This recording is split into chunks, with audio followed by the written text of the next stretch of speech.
What are you willing to do to get that next meeting? Now, chapter 17 book, or excuse me, chapter 17 in Steven Schussler's book, It's a Jungle in there, is titled No is Yes Waiting to Happen. And the quote from the book is, there are two ways to say yes, right away or after I change your mind.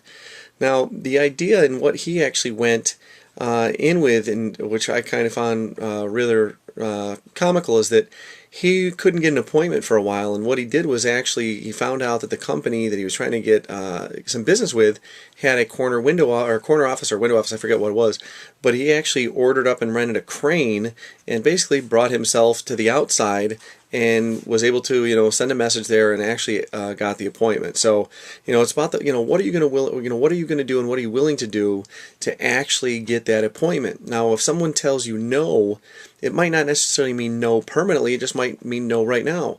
Maybe it wasn't a good time, maybe they're busy, or maybe there's some reasoning behind it. Maybe you could ask someone, okay, well, what are some things that are really holding you back from, further checking out the opportunity, or, going through and checking out the website, or, to become a joint venture partner. So there's always other options out there. And again, maybe if you dive deeper a little bit into, ask some questions of the people that you're looking to work with, you might find out. So again, it's kind of like the word maybe. Sometimes it, maybe might be yes. Sometimes maybe it's definitely meaning no.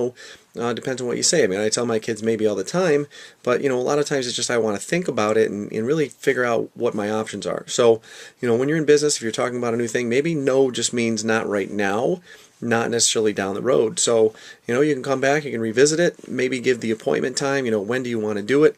Is, maybe tomorrow a good time?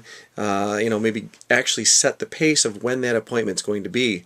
Don't just say, okay, well, do you want to meet, or, when should we meet? Just say, okay, well, is tomorrow at 1 o'clock or 3 o'clock better for you? Or, would you rather meet Friday at, 8 in the morning or at noon? So again, be the leader, take that role. And the self-examining question here is, are you the kind of person who will make a concentrated effort to convince someone she might have made the wrong decision, or he might have made the wrong decision? So again, what are you going to do to, not necessarily just, persuade, I guess it is a persuasion.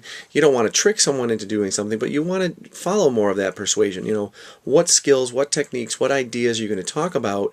And, are you going to get into the psychology of the person to try to figure out, is it, something that is, like right off the bat that they just don't agree with? Or is there other underlying issues? Or maybe, again, it just could be a time constraint where, maybe this week doesn't work, but maybe they prefer to meet with you next week over this. So again, this has been Dave Gardner with No is Yes Waiting to Happen.